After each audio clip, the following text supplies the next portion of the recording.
Morning భారతీయ cements సమర్పిస్తున్న business breakfast షోకి స్వాగతం. ఏషియన్ మార్కెట్స్ లో కొంత కరెక్షన్ కనిపిస్తోంది.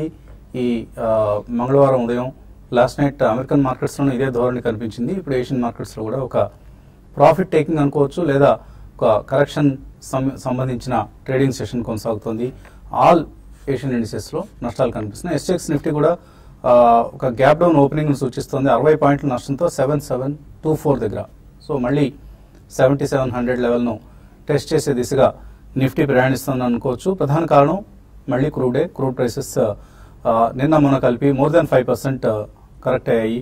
సో లాస్ట్ 2 days గా బ్రెంట్ క్రూడ్ కావచ్చు, నైమిక్స్ క్రూడ్ కావచ్చు, $40 కంటే చాలా చాలా దిగువన ట్రేడ్ అవుతున్న సమయం ఇది. ఈ నేపథ్యంలో గ్లోబల్ డిమాండ్ డెఫిసిట్ ప్రస్ఫుటంగా కనిపిస్తోంది అన్న ఒక అంచనాతో మార్కెట్స్ లో కరెక్షన్ చూస్తున్నాం మనం. బోత్ అమెరికన్ మార్కెట్స్ అలాగే ప్రస్తుతం ఏషియన్ మార్కెట్స్ లో కూడా. సో మన ఇండియన్ మార్కెట్స్ సంబంధించి ఇవాళ ప్రధానమైన అంశం ఆర్బీఐ మానిటరీ పాలసీ. కొత్త ఆర్థిక సంవత్సరంలో మొట్టమొదటి ఫిస్కల్ పాలసీ ఇవాళ వెలువడబోతోంది. ఇందులో 0.25% రెపో రేట్ కట్టు ఉంటుంది అన్నది అందరూ ఊహిస్తున్నదే. సో ఇందులో ఎటువంటి సర్ప్రైజ్ లేదు. ఎందుకంటే ఈ మధ్య వచ్చిన ఇన్ఫ్లేషన్ డేటా కావచ్చు, ఇంతకుముందు ఆర్బీఐ ప్రకటించిన విధంగా ఈ ఏడాదిలో ఈ ఆర్థిక సంవత్సరంలో వడ్డీ రేట్లు తగ్గింపు ఉంటుందని అందరూ ఊహిస్తుంది. ఇది బహుశా 2 దఫాలుగా ఉండొచ్చు. ఇవాళ ఒక 0.25%, తర్వాత మళ్ళీ ఒక 0.25% ఉండొచ్చు అన్న అంచనా మార్కెట్స్ లో ఉంది. జనవరి 2017 నాటికి ఆర్బీఐ లక్ష్యంగా పెట్టుకున్న 5% ద్రవ్యోల్బణం, ఈ అంకెను మనం చేరగలుగుతాం లేదా అన్నది కూడా ఇవాల్టి ఆర్బీఐ పాలసీలో ఒక గైడెన్స్ వచ్చే అవకాశం ఉంది. సో 2-3 అంశాల కోసం మార్కెట్స్ ఎదురు చూస్తున్నాయి. ఒకటి 0.25% అనేది ఎకనామిస్ట్ అందరూ అంచనా వేస్తుంది. కానీ ఈక్విటీ మార్కెట్స్, బాండ్ మార్కెట్స్ మాత్రం 0.5% రేట్ కట్ కూడా ఉండొచ్చు అన్న ఆశలు పెట్టుకున్నాయి. సో ఆ ఆశ నెరవేరుతుందా లేదా అనేది మరి కాసేపట్లో తేలబోతోంది. అలాగే ఇంటర్ బ్యాంక్ లిక్విడిటీ ఫెసిలిటీ, దీన్ని మెరుగుపరిచేందుకు ఆర్బీఐ చర్యలు తీసుకోబోతుంది బహుశా. ఎందుకంటే మేబీ సిఆర్ఆర్ కట్ లాంటివి ప్రకటించి కొంత లిక్విడిటీని మార్కెట్స్ లోకి అదనంగా తీసుకొచ్చే ప్రయత్నం చేస్తుంది. ఎందుకంటే బ్యాంక్స్ ఇప్పుడు ఎక్కువ లిక్విడిటీ క్రంచ్ ఎదుర్కొంటున్నాయి. ప్రతిరోజు ఆర్ ఎవ్రీ వీక్ ఆర్బీఐ దగ్గరికి వెళ్లి ఆల్మోస్ట్ ఒక 2 లక్షల కోట్ల రూపాయల క్యాష్ ఇంజెక్ట్ చేయాల్సిందిగా, లిక్విడిటీని ఇంజెక్ట్ చేయాల్సిందిగా ఆర్బీఐని బ్యాంక్స్ కోరుతున్న పరిస్థితిలో ఆ పరిస్థితిని తప్పించేందుకు ఇంటర్ బ్యాంక్ లిక్విడిటీ ఫెసిలిటీని మెరుగుపరిచే అవకాశం కనిపిస్తుంది. అలాగే ఇన్ఫ్లేషన్ టార్గెట్ 5% మెయింటైన్ చేస్తారా లేదా తగ్గిస్తారా, ఇంకా అంతకంటే లేదా ఏదైనా పెరిగే అవకాశం ఉందా, అండ్ జీడిపి గ్రోత్ ఫిగర్స్ ఎటువంటి వస్తాయి, 7.6% ఉంటుందా ఆర్ అంతకంటే తగ్గే అవకాశం ఉందా, ఇటువంటివన్నీ కూడా డోవిష్ కామెంటరీ వెలువడుతుందా ఆర్బీఐ గవర్నర్ రఘురామ్ రాజన్ నుంచి అన్న అంశాన్ని మార్కెట్స్ గమనిస్తున్నాయి. సో ఈ 3-4 అంశాల ఆధారంగా ఈక్విటీ మార్కెట్స్ ఇవాళ బిహేవ్ చేయబోతున్నాయి. ఆఫ్ కోర్స్ గ్లోబల్ క్యూస్ అనేది ఒక అంశం అయితే, మరొకటి మనకు ఆర్బీఐ నుంచి వచ్చే కామెంటరీ ఆధారంగా మార్కెట్స్ బిహేవ్ చేయబోతున్నాయి. ఈ నేపథ్యంలో స్టాక్ స్పెసిఫిక్ ధోరణిని పాటిస్తున్నాయని చెప్పుకోవచ్చు మార్కెట్స్. నిన్న మొన్న కూడా మిడ్ క్యాప్స్ లో ఎక్కువ మనం అవుట్ పెర్ఫార్మెన్స్ చూసాం. ఇక్కడ నుంచి ఇండెక్స్ మూవ్మెంట్స్ మన టెక్నికల్ అనాలిసిస్ కి విచ్చేసిన ఇన్వెస్టర్స్, ట్రేడర్స్ కూడా ఇదే అడగటం జరిగింది, ఎటువంటి ఇండెక్స్ లెవెల్స్ మనం ఊహించవచ్చని. బట్ ఇక్కడ ఇండెక్స్ కంటే కూడా స్టాక్ స్పెసిఫిక్ యాక్షన్ ఎక్కువగా ఉండబోతోంది. ఇండిసెస్ మాత్రం కన్సాలిడేట్ అవుతాయి. మేబీ కొంత డౌన్వర్డ్ బయసే ఉండే అవకాశం కూడా ఉంది. ఎందుకంటే గ్లోబల్ గా కొంత అన్సర్టెనిటీ మళ్ళీ ఏర్పడుతుంది కాబట్టి ఇండిసెస్ పరంగా మనం ఎర్నింగ్స్ సీజన్ కూడా మన ముందు ఉంది. సో ఈ నేపథ్యంలో ఇండిసెస్ బ్యాక్ సీట్ తీసుకుని స్టాక్ స్పెసిఫిక్ యాక్షన్ ఎక్కువగా ఉండబోతోంది, ప్రత్యేకించి మిడ్ అండ్ స్మాల్ క్యాప్స్ లో. నేను కూడా మనం చూసాం అశోక్ లేలాండ్ లాంటి stocks, or VIP Industries, Hero MotoCorp, Grasim, ఇవన్నీ కూడా ఆల్ టైమ్ హైస్ ని టచ్ చేశాయి. అలాగే స్టాక్ స్పెసిఫిక్ వార్తలు వచ్చిన జామెట్రిక్ సాఫ్ట్వేర్ 20% పెరిగింది. సో మార్కెట్ అంచనా వేసింది అనుకుంటే కూడా హెచ్ఎల్ టెక్ తో మెర్జర్ లో ప్రపోజ్డ్ వాల్యుయేషన్ ఇంకా కంపెనీకి అనుకూలంగా ఉంది జామెట్రిక్ సాఫ్ట్ కన్నా అంచనాతో. సో ఇటువంటి news based or rather earnings మీద ఉండే ఎక్స్పెక్టేషన్స్, ఇటువంటి అంచనాలతో ఆయా ఇండివిజువల్ స్టాక్స్ లో ఎక్కువగా మనకు యాక్షన్ ఉండే అవకాశం ఉంది. అలాగే నిన్న లిస్ట్ అయిన ఇన్ఫీబీమ్ ఐపీఓ కూడా చాలా ఐపీఓస్ తర్వాత ఒక పాజిటివ్ గా లిస్ట్ కావడం మనం చూసాం. సో ఇలాగా స్టాక్ స్పెసిఫిక్ యాక్షన్ మనం ఎక్కువగా చూస్తాం. ఇండెక్స్ స్టాక్స్ లో చెప్పుకోదగిన బయింగ్ కనపడలేదు, delivery based buying especially, and positions ను హెడ్జింగ్ చేసుకునే ప్రయత్నం ఉన్నారు ఫారిన్ ఇన్స్టిట్యూషనల్ ఇన్వెస్టర్స్. వాళ్ళ బయింగ్ జోరు బాగా తగ్గడం చూసాం. ఆల్మోస్ట్ రోజుకి 1000 కోట్లు 1200 కోట్లు బై చేసిన ఎఫ్ఐఎస్ ఇప్పుడు కేవలం నిన్న 237 కోట్ల రూపాయల వర్త్ స్టాక్స్ ను కొనటం చూసాం. అలాగే ఫ్రైడే రోజు కూడా ఇదే పరిస్థితి. డొమెస్టిక్ ఇన్స్టిట్యూషనల్ ఇన్వెస్టర్స్ సెల్లింగ్ కొనసాగుతోంది. 330 కోట్లు వాళ్ళు నిన్న క్యాష్ మార్కెట్స్ లో అమ్మడం జరిగింది. సో ఆల్ ఇన్ ఆల్ ఒక important day. RBI monetary policy ఏ విధంగా ఉండబోతోందన్న అంశానికి ఎక్కువ ఇంపార్టెన్స్ ఇస్తున్నాయి మార్కెట్స్. సో ఎటువంటి మార్కెట్ మూవ్స్ మనం ఎక్స్పెక్ట్ చేయొచ్చో వివరించేందుకు అనలిస్ట్ మనతో సిద్ధంగా ఉన్నారు. సో ఇటువంటి పాలసీ వస్తే మార్కెట్స్ దాన్ని పాజిటివ్గా తీసుకుంటాయి. 0.5% లాంటి రేట్ కట్ ను మార్కెట్స్ ఎక్కువగా ఆశిస్తున్నాయా? యా, డెఫినెట్లీ అండి. ఊహాగానాలు అయితే 0.5% మీద ఉన్నాయి. But 25 basis points is a given అని అనుకుంటున్నారు. కానీ ఈవెన్ 50 బేసిస్ పాయింట్స్ ఇచ్చినా కానీ కామెంటరీ ఎలా ఉంటుంది అండ్ లిక్విడిటీ మెజర్స్, ఎందుకంటే మనకి క్రెడిట్ ఆఫ్ టేక్ అని పెరిగింది definitely, but bank deposit rates మాత్రం బాగా తగ్గాయి. Almost we are at a multi decade లో అని చెప్పి వార్తలు వస్తున్నాయి. కాబట్టి లిక్విడిటీ ఎలా పెంచుతారు ఆర్బీఐ వాళ్ళు, so that's one of the main reasons అండి. అండ్ డెఫినెట్లీ 50 బేసిస్ పాయింట్స్ ఉంటే that will be taken as a positive sign. So ఈ రెండు కారణాల మూలాన మనకి కొద్దిగా మార్నింగ్ ఫస్ట్ 1 hour లో they can be major volatility, definitely gap down opening అయిన తర్వాత కూడా. బట్ పోస్ట్ దట్ కొద్దిగా మార్కెట్ లో సెంబ్లెన్స్ అనేది వస్తుంది. I think market will discount whatever it is in 1 or 2 days. After that మనకి definitely corporate results ఒకటే that will actually pave the way for the next either growth or maybe some more consolidation అనే చెప్పొచ్చండి. So ఈ కారణం వలన ఈ రోజు first 1 hour కొద్దిగా జాగ్రత్తగానే ఉండాలి. Even traders also I think they should be extremely cautious. Post మనకి అనౌన్స్మెంట్ వచ్చిన తర్వాత ఏమేమి మెజర్స్ చేపడతారో, ఇక ముందు ఎలా ఉంటుంది, ట్రెజెక్టరీ ఎలా ఉంటుంది, ట్రెజెక్టరీ మాత్రం డెఫినెట్లీ డౌన్ గా ఉంటుందని అనుకుంటున్నారు. కానీ దాన్ని బట్టి we can take a fresh call అండి. బట్ మీరు మెన్షన్ చేసిన one important point is industries పక్కన పెడితే లాట్ ఆఫ్ యాక్షన్ మనం mid and small cap stocks లో చూస్తున్నాం. కాబట్టి అటువంటి ఏదైనా మనకి రీజనబుల్లీ గుడ్ బ్యాలెన్స్ షీట్స్ ఉన్న కంపెనీ అయితే across all the sectors I think one should be ready to buy అండి. Not today, maybe in the next 2 to 3 days. So RBI పాలసీకి అనుగుణంగా బాండ్ మార్కెట్స్ లో ఎటువంటి చేంజెస్ ను మ్యూచువల్ ఫండ్ ఇండస్ట్రీ ఎక్స్పెక్ట్ చేస్తుంది? ఎందుకంటే డెట్ ఫండ్స్ చాలా వరకు కూడా ఈ వడ్డీ రేట్ల ఆధారంగానే వాళ్ళ అవి ఇచ్చే ఈల్డ్స్ ఆధారపడి ఉంటాయి, అవి ఇచ్చే రిటర్న్స్ ఆధారపడి ఉంటాయి. సో బాండ్ మార్కెట్ ఏం ఎక్స్పెక్ట్ చేస్తుంది? ఒకవేళ 0.25 or 0.5% ఈ రెండింటిలో ఏ రేట్ కట్ కు అనుగుణంగా ఏ విధంగా మ్యూచువల్ ఫండ్ ఎన్ఏవిస్ మారే అవకాశం ఉంది? 0.25% కట్టే మనం ఎక్స్పెక్ట్ చేయొచ్చు అండి. అండ్ లాస్ట్ 20-25 days లో చూస్తే కనుక ఈవెన్ గిల్డ్ ఫండ్స్ కానీ, ఇన్కమ్ ఫండ్స్ కానీ, షార్ట్ టర్మ్ ఇన్కమ్ ఫండ్స్ కానీ లాస్ట్ 15-20 days లో దాదాపు ఒక 1 to 1.5% ర్యాలీ వచ్చింది. And it's in some funds it is more than 2% also. And even liquid plus funds కూడా గత వారం రోజులుగా చూస్తే ఆల్మోస్ట్ ఒక 0.35 నుంచి 0.45% వరకు రిటర్న్ ఇచ్చాయి just in a weeks time. So ఇది మంచి పరిణామం అండి. ఎందుకంటే వడ్డీ రేట్లు ఎప్పుడైతే తగ్గుతూ ఉంటాయో debt funds will give us higher return. ఎందుకంటే it will work exactly reverse to the fixed deposits. Fixed deposits లో వడ్డీ రేట్లు తగ్గినప్పుడు రీఇన్వెస్ట్మెంట్ రిస్క్ అనేది ఉంటుంది. అంటే ఎవరైతే మళ్ళీ ఇన్వెస్ట్మెంట్ చేస్తారో they have to invest for lower they have to adjust for lower interest rate. కానీ డెట్ ఫండ్స్ లో ఇన్వెస్ట్మెంట్ ఆల్రెడీ చేసిన వాళ్ళు ఎవరైతే ఉంటారో వడ్డీ రేట్లు తగ్గుముఖంలో ఉన్నప్పుడు వాళ్ళకి క్యాపిటల్ గెయిన్స్ అనేవి కూడా వస్తాయి. So it is a good time to invest in debt funds అండి, where the interest rates are going to go down. ఇవాళ మీరు రికమెండ్ చేస్తున్న scheme DSP BlackRock micro cap fund అండి. అండ్ ఇది 2000 లో స్టార్ట్ అయిన ఫండ్, బిఎస్సి స్మాల్ క్యాప్ కి benchmark అయిన ఫండ్. అండ్ ఈ ఫండ్ లో దాదాపు 75 నుంచి 85% వరకు స్మాల్ క్యాప్ స్టాక్స్ లో ఇన్వెస్ట్మెంట్ చేస్తారు. 15 to 20% మిడ్ క్యాప్ స్టాక్స్ లో ఇన్వెస్ట్మెంట్ చేయబడుతుంది. అండ్ లార్జ్ క్యాప్ స్టాక్స్ లో ఎటువంటి ఎక్స్పోజర్ తీసుకోరు. And as for the mandate of the fund minimum 65% of the amount ఏమైతే ఉంటుందో అది top 300 companies by market capitalisation ఏమైతే ఉంటుందో అలాంటి స్టాక్స్ లో ఇన్వెస్ట్మెంట్ చేయకుండా దాని బయట ఇన్వెస్ట్మెంట్ చేయబడుతుంది. And it is one of a kind of a fund అండి. And the performance has been very good. And general గా మనకు small cap index last 7-8 years గా చూసుకుంటే మంచిగా రిటర్న్ ఇవ్వలేదు. But it has beaten the small cap index by handsome double digit return. Last 5 years లో దాదాపు 15% beat చేసింది. Small cap index almost 6% మనకు రిటర్న్ ఇస్తే it has given more than 21% return in the last 5 years compounding return అండి. And top sectors చూస్తే chemicals, textiles, financial, construction, engineering. And top holdings KPR Mills, SRF, Sharda Crop Chemicals and Aarti Industries and Atul. Last 1 year లో return చూస్తే 1.52% return. Last 3 years లో 39.59% అండి, almost 40% return in last 3 years. 5 years లో 22.2%, 7 years లో 35.5%, and since launch last 2007 గా చూస్తే దాదాపు 17.39% compounding return ఇచ్చింది. ఈ ఫండ్ అనేది కొద్దిగా అగ్రెసివ్ ఫండ్ అండి. And new investors shouldn't take exposure into this.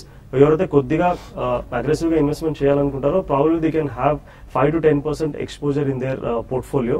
ఎవరైతే 1,02,007 లో ఇన్వెస్ట్మెంట్ చేశారో as of now it has the value has become 4 times.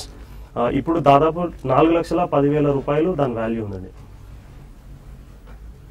So స్వదేశంలో సొమ్ము సంపాదించుకొని ఆ సంపదను దేశ సరిహద్దులు దాటించి ఆఫ్షోర్ కంపెనీస్లో ఇన్వెస్ట్ చేసి ఇక్కడ ట్యాక్స్ పన్ను ఎగ్గొట్టడం, ఈ ఎగ్గొట్టిన పన్ను సంబంధించిన మొత్తాన్ని విదేశాల్లో దాచిపెట్టుకున్న కుబేర్లు, ధనవంతుల జాబితాను రాజకీయ నాయకులు, దేశాధినేతలు ఇటువంటి వారి జాబితాను పనామా లీక్స్ పేరుతో మొసాక్ ఫాన్సికో అనే సంస్థ విడుదల చేసిన సంగతి నిన్న మనం మాట్లాడుకున్నాం. సో నిన్నంతా కూడా ఇంటర్నెట్లో అలాగే మీడియాలో సంచలనం సృష్టించిన అంశాలు ఇవి. తెలుగు ఛానల్లో మొట్టమొదటిసారిగా TV5 ఈ అంశాన్ని వెల్లడించిన సంగతి తెలిసిందే. సో ఇప్పుడు పనామా లీక్స్ ప్రపంచవ్యాప్తంగా సంచలనం సృష్టిస్తోంది. అండ్ ఇండియన్స్ కూడా ఇందులో సుమారుగా 500 మందికి స్థానం దక్కింది. మనం ఎప్పుడు ఫోర్బ్స్ బిలియనర్స్ లిస్ట్ అని ధనవంతుల జాబితాను అనుకుంటూ ఉంటాం. ఇప్పుడు ఈ పన్ను ఎగ్గొట్టి మనీ లాండరింగ్ చేసిన వాళ్ళ జాబితాలో కూడా చోటు దక్కించుకున్నారు సగర్వంగా అమితాబ్ బచ్చన్ లాంటి వాళ్ళు, ఐశ్వర్య రాయ్ లాంటి వాళ్ళు, అలాగే ఇండియా బుల్స్ గ్రూప్ అధినేత, ఆయన పేరు ఏంటనేది చాలా మందికి తెలియదు. సో సమ్ సహాని అని గుర్తుంది నాకు కూడా, సమ్ గెహ్లాట్ అని. సో అటువంటి గెహ్లాట్ ఇప్పుడు వెలుగులోకి వస్తున్నారు. ఆయన పేరు కూడా ఇందులో చోటు చేసుకుంది. ఇండియా బుల్స్ గ్రూప్ సంబంధించిన గెహ్లాట్, అలాగే Onkar Kanwar of Apollo Tyres, DLF promoter KP Singh, ఈయనైతే ఎప్పుడు తరచుగానే వివాదాల్లో చోటు చేసుకుంటుంది ఆయన పేరు. And TVS group, surprising TVS group చాలా ఒక ఇంటిగ్రిటీ ఉన్న గ్రూప్ గా అందరూ భావిస్తూ ఉంటారు. ఎథిక్స్ ఫాలో అయ్యే గ్రూప్ గా అందరూ భావిస్తూ ఉంటారు. TVS group chairperson Venu Srinivasan wife Mallika Srinivasan పేరు కూడా ఇలా ఆఫ్షోర్ అకౌంట్ లో డబ్బులు దాచుకున్న వాళ్ళ జాబితాలో ఉండడం విచారకరం. సో మన తెలుగు వాళ్ళ పేర్లు ఇంకా ఏమున్నాయనేది మనకి ఇంకా వెల్లడి కాలేదు.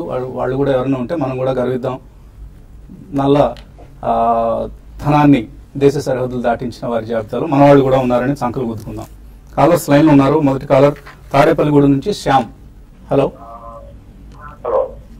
అడగండి శ్యామ్. ఏదండి? Precision Trigyn technologies. Okay, so మీరు ట్రాక్ చేస్తున్నారు ఆ కంపెనీని. Trigene, I think, is Lycos only. That's Trigene Technologies is not Lycos. It is trading at around 68 rupees. ఈ కంపెనీ సాఫ్ట్వేర్ కంపెనీగా వర్గీకరించబడింది. బట్ అంతగా ప్రత్యేకత ఏమి ఉన్నట్లు కనపట్లేదు. Trigene I don't track and I got confused. It is active గా trading జరుగుతున్నట్లు కనిపిస్తుంది. BSE లో నిన్న 13,000 షేర్లు ట్రేడ్ అయ్యాయి. NSE లో కూడా 56,000 షేర్లు ట్రేడ్ అయ్యాయి. 52 వీక్ లో హై గమనిస్తే 26 రూపాయలు 52 వీక్ లో, 106 రూపాయలు 52 వీక్ హై. సో మధ్యలో కనిపిస్తుంది ప్రస్తుతానికి. బట్ అవాయిడ్ చేయండి, అంతగా ఫండమెంటలీ స్ట్రాంగ్ కంపెనీ అని అనిపించట్లేదు. మేబీ ఏదైనా అదనపు సమాచారం మాకు కనుక తెలిస్తే మీకు తప్పనిసరిగా తెలియజేసే ప్రయత్నం చేస్తాం. తర్వాత కాలర్ కాకినాడ నుంచి గంగాధర్. హలో, అడండి గంగాధర్. హలో సార్, నమస్తే సార్. నమస్తే అండి, అడగండి. టీవీ వాల్యూమ్ తగ్గించి ఫోన్ లో మాట్లాడండి. స్కిప్పర్ ఇండియా మీరు ఎట్లా కొనుక్కోవాలి? Skipper long term Skipper India కొనుక్కోవచ్చా? Yeah, it's a micro cap company and basically they are into electricals and transmission. It's a decent company. So కొద్దిగా maybe 2 lots లో కొనండి. ఇటువంటి లిక్విడిటీ తక్కువ ఉంటాయి అండ్ మైక్రో క్యాప్ కంపెనీస్ కాబట్టి కొంచెం ఏదైనా న్యూస్ బేస్డ్ హెవీ సెల్లింగ్ కూడా గురయ్యే అవకాశం ఉంటుంది. అది మాత్రం గమనించాలండి. ఓకే అండి. So Trigyn technologies profit and loss account ఒకసారి మార్చ్ 15th వరకు ఉన్న ఫలితాలు గమనిస్తే టర్న్ ఓవర్ బాగానే కనిపిస్తుంది. బట్ ప్రాఫిటబిలిటీ నెగ్లిజిబుల్ గా ఉంది. సో జస్ట్ 150 కోట్ల టర్న్ ఓవర్ మీద 2 లక్షల రూపాయలు ప్రాఫిట్ ఆర్జించిన కంపెనీ ఇది. ఎస్పెషల్లీ లాస్ట్ ఫైనాన్షియల్ ఇయర్ లో పెర్ఫార్మెన్స్ పోస్ట్ గా మారిన కంపెనీ. సో అవాయిడ్ చేయండి ట్రైజిన్ టెక్నాలజీస్ ని. ఇందాకే మనం అనుకున్నట్లుగా ఇంకా బెటర్ కంపెనీస్ ఉన్నాయి. హెక్సావేర్ లాంటి కంపెనీస్ కావచ్చు, ఆర్ సాఫ్ట్వేర్ లోనే మనకు ఈవెన్ సైంట్ లాంటి లోకల్ కంపెనీస్ కావచ్చు. ఇటువంటి కంపెనీస్ కి మీరు షిఫ్ట్ కావడం అనేది బెటర్ పద్ధతి అవుతుంది. ఇక మరిన్ని కాల్స్ అలాగే మెయిల్స్ తీసుకునే ముందు కాసేపు ప్రకటనలు.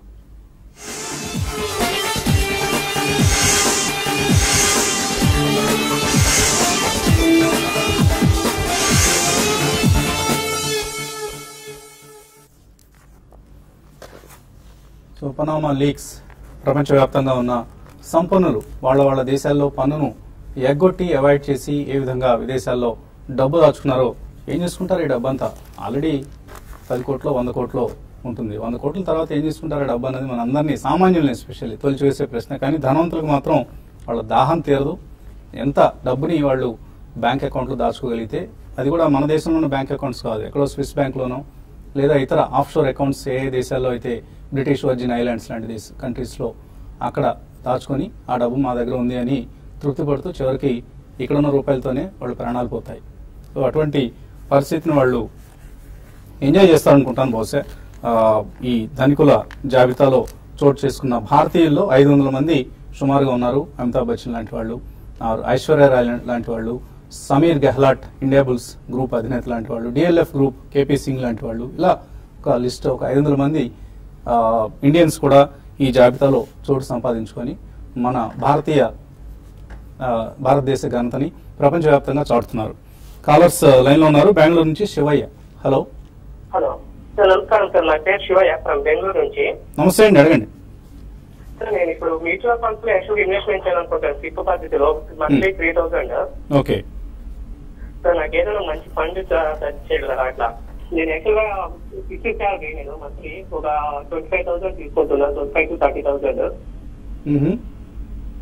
అందుకు నేను ఇంకా ఫస్ట్ టైం ఇప్పుడు మ్యూచువల్ ఫండ్స్ లో ఇన్వెస్ట్ చేయాలనుకుంటున్నా. ఏదైనా మంచి ఫండ్ చెప్తే నాకు ఇప్పుడు ఐసిఐసిఐ బ్యాంక్ లో ఇది అకౌంట్ ఉంది, నేను ఏదైనా వేరే చెప్పగలరా నాకు మంచి ఒక రిటర్న్ విత్ ట్యాక్స్ కొంచెం సేవ్ అయినా సరే. ట్యాక్స్ ఆల్రెడీ నేను ఇది చేస్తున్నా, 1.5 lakhs 4 lakhs శాలరీ ఉంది మన యాన్యువల్. బ్యాంక్ లో మీ దగ్గర 4 లక్షల రూపాయలు డబ్బు ఉందా? లేదు సార్, బ్యాంక్ లో కాదు, అది యాన్యువల్ గా నాకు ఇన్కమ్ వస్తుంది 4 lakhs. ఓకే అండి. మంత్లీ 5,000 నేను 3 to 5,000 ఇన్వెస్ట్ చేయగలను. ఓకే అండి. ఓకే, చూసారా మన ఆశకి ఎంత చిన్న ఆశలు మనవి. నెలకు ఒక 5,000 రూపాయలు ఇన్వెస్ట్ చేసుకుని మన పిల్లల కోసం ఏదైనా చేద్దాం, వాళ్ళ అవసరాలు తీరుద్దాం అని ఆశపడుతూ ఉంటాం. సో వాళ్ళేమో 100 కోట్ల రూపాయలు ఈ దేశం నుంచి మరో దేశానికి ఎక్కడ ఎలా తరలిద్దామని ఆలోచన వాళ్ళు ఉంటారు. ఎంత వైడ్ కాంట్రాస్ట్. సో ఎనీవే 3,000 నుంచి 5,000 రూపాయల ఎస్ఐపి పద్ధతిలో ఏం చెప్తారు మీరు? సో మంచిదండి. మీరు మ్యూచువల్ ఫండ్ లో ఇన్వెస్ట్మెంట్ చేసుకుంటే మీకు లాంగ్ టర్మ్ వెల్త్ క్రియేషన్ జరుగుతుంది. మీరు కనుక 10 సంవత్సరాలు యావరేజ్ గా 14% రిటర్న్ వచ్చేటట్టు ఇన్వెస్ట్మెంట్ చేసుకుంటే దాదాపు మీకు 11,60,000 రూపీస్ అక్యుములేట్ అవడానికి ఛాన్స్ ఉంటుంది. దీనికి మీరు ICICI Prudential value discovery fund, Franklin India, Prima Plus, Mirae Asset India opportunities fund ని మీరు సెలెక్ట్ చేసుకుని ఇన్వెస్ట్మెంట్ చేసుకోవచ్చు. కృష్ణా జిల్లా నుంచి రామ లైన్ లో ఉన్నారు. హలో. ఓకే అండి, రామ గారి కాల్ కట్ అయింది. కుమార్ విజయవాడ నుంచి. హలో సార్, గుడ్ మార్నింగ్ అండి. Alok industries general present rate లో బై చేయొచ్చా? ఎందుకు ఈ 2 కౌంటర్స్ మీద ఇంట్రెస్ట్ చూపిస్తున్నారండి, ప్రత్యేకించి అలోక్? హలో. ఓకే అండి, కాల్ కట్ చేశారా? అలోక్ ఇండస్ట్రీస్ మీద ఎందుకు ఇంట్రెస్ట్ చూపిస్తున్నారు? జనరల్ సార్ ఇదివరకు బై చేశానండి ఒకప్పుడు, దాంట్లో ప్రాఫిట్స్ వచ్చినాయి, మళ్ళీ లో లెవెల్ లో ఉన్నది బై చేద్దామని. ఇదే విధంగా అలోక్ కూడానా? ఓకే అండి, 2 తీసుకోవచ్చా?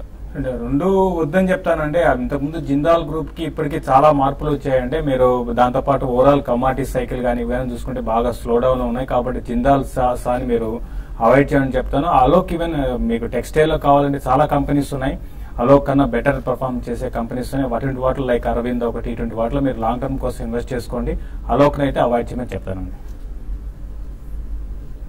అలాగే ఈమెయిల్ సందేహాలు కూడా అందాయి. శ్రీవాస్తవ్ చుక్కపల్లి అడుగుతున్నారు, రిలయన్స్ ట్యాక్స్ సేవింగ్ ఫండ్ లో ఇవన్నీ కూడా ఎస్ఐపి చేస్తున్నారు.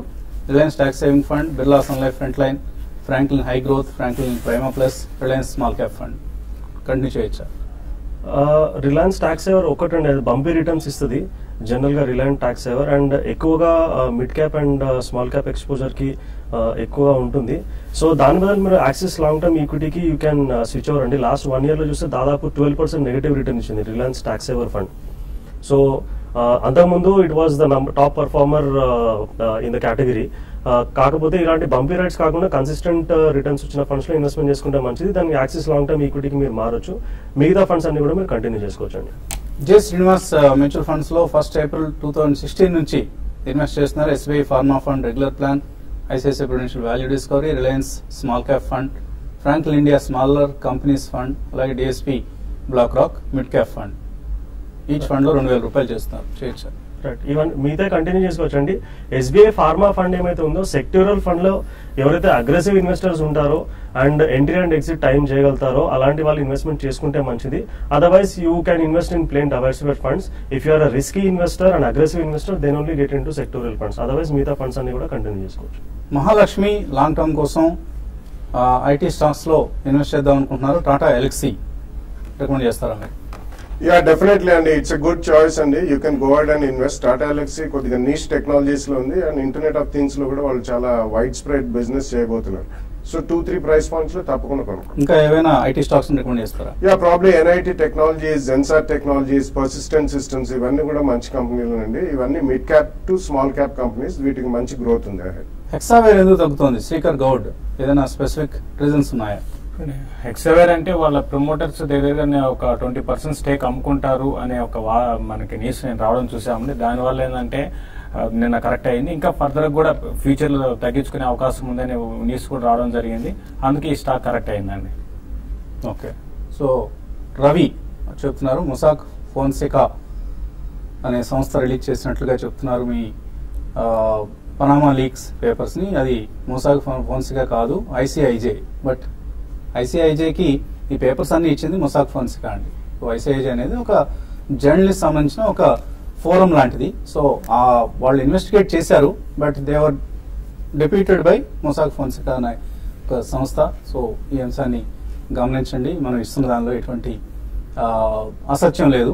మేము ముందుగా TV5 ఈ సమాచారాన్ని తెలుగు ప్రేక్షకులు